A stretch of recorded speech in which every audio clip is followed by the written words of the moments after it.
নমস্কার, কেমন আছেন সবাই? ইন্ডিয়ান এই ব্লগে আপনাদের স্বাগত জানাই। এখানকার মানুষগুলো নিজেদের দৈনন্দিন জীবনের সঙ্গে লড়াই করে চলেছে।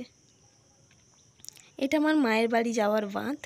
নদীর ধার করে যে বাঁধটা রয়েছে সেই বড় বাঁধ। এই বাঁধের দুদিকে দেখতে পাচ্ছেন একচালা করে বহু বাড়ি রয়েছে। হাতে গোনা কয়েকটি পাকা বাড়ি রয়েছে, যেটা না থাকার মতো। তার জানলা আছে তো দরজা নেই, বা অনেক কিছুই ফাঁকা। মানুষগুলো কত কষ্ট করে দিন কাটাচ্ছে এই গরমে, যেখানে আমরা দোতলা তিনতলা বাড়িতে কেউ বা এসিতে থাকতে পারছি না। এসি চলছে তবুও বাইরে বেরোলেই কষ্ট হচ্ছে। এখানকার মানুষগুলো এই নদীর হাওয়াতেই কাটিয়ে দিচ্ছে। নদীর একটা ঠান্ডা হাওয়া, মিষ্টি হাওয়া থাকে, তবুও প্রকৃতি কারোর তো হাতে নেই, সে নিজের মতো ঠিক বয়ে চলছে। এই মানুষগুলো এরম একচালা বাড়িতে এই এত গরমে দিন কাটাচ্ছে। আমার মায়ের বাড়ি যাওয়ার পথে, এই আসার পথে এই কথাটাই বারবার মনে হচ্ছিল। এবারে গিয়ে আমার মায়ের বাড়িও যে খুব বড় অট্টালিকা তা নয়, তারও এরম দোচালাই বাড়ি। গরমে যেন থাকতে পারছিলাম না। হ্যাঁ, ছোটো থেকেই বড় হয়েছি, তবে আমি আমার মামার বাড়িতে বড় হয়, আমার নিজের বাড়িতে খুব অল্প সময় আমি থেকেছি। তো আগে এত গরম ছিল না, তো কয়েক বছরে যা গরম বেড়েছে, আগে এত গরম ছিল না।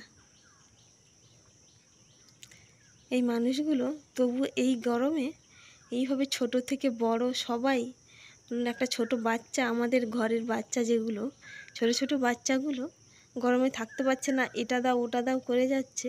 ওই বাচ্চাগুলো ওই ছোট ঘরে, আবার কেউ আলাদা নয়, সবাই জয়েন্টে থাকে।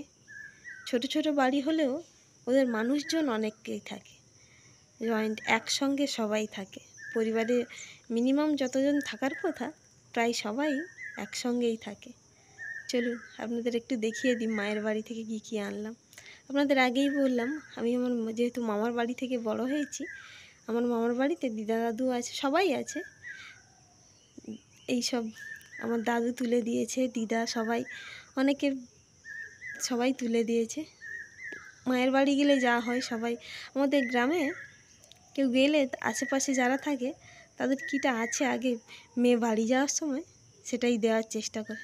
তেমনই হয়েছে, আমি সব কিছুই এনেছি। পুঁই শাক ছোটো ছোটো, লেবু এত, থালকুনি এত, শাক আর আয়াপানের চারা।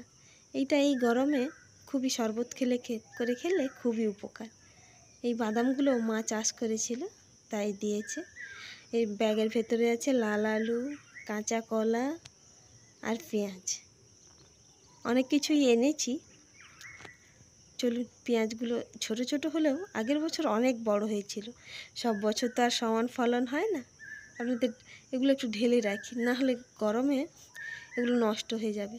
খোলা হাওয়াতে রাখলে নষ্ট হওয়ারও কোনো ভয় নেই, বেশ কয়েকদিন কেটে যাবে আমাদের। এরকম ছোটোখাটো ফ্যামিলিতে এত পেঁয়াজ মানে অনেকটাই। আর এই যে পালং এনেছি, এটা গরমে শরবত খেতে খুবই উপকারী, তাই এটাকেও সঙ্গে নিয়ে এসেছি। এটা এখানে পাওয়া যায় না, তবে যেখান থেকে পাওয়া যায় আমি অর্ডার দিয়ে এসেছিলাম, ওখান থেকেই নিয়ে এসেছি। এই শাকগুলো একটু ধুতে হবে, তাড়াতাড়ি করে ধুয়ে নিই। চলো, শাকগুলো না ধুয়ে রাখলে, শাক ধোবো না, থালকুনি আর সব সবজিগুলো একটু ধুয়েই রেখে দেবো। পরিষ্কার করে রেখে দিলে অনেকটা কাজ কমে যাবে।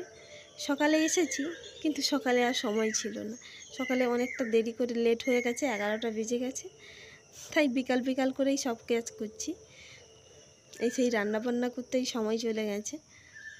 থালকুনিগুলো আগে জলে ভিজিয়ে রেখে দিলাম, যাতে, যেহেতু বৃষ্টি হচ্ছে এই কয়েকদিন ধরে, কাদা মাটি অনেক আছে, কাদাগুলো ঝরে যাবে, বালি কাদা সব কিছুই ঝরে নিচে পড়ে যাবে।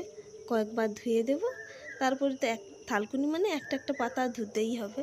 আপনারা যে কাঁচা খেলে এর উপকারিতা অনেক, সকালবেলা কাঁচা খাওয়া খুব ভালো। চলুন, আজকের ভিডিওটা এখানেই শেষ করছি। দেখা হচ্ছে খুব শীঘ্রই পরের একটি ছোট্ট এরম মিষ্টি ব্লগ নিয়ে। আপনারা সবাই ভালো থাকবেন, সুস্থ থাকবেন। দেখা হচ্ছে খুব শীঘ্রই এরম একটা ব্লগ নিয়ে। আর ব্লগটা কেমন লাগলো অবশ্যই আমাকে কমেন্ট করে জানাবেন। আপনারা সবাই সুস্থ থাকুন, ভালো থাকুন, ভালো রাখুন সবাইকে।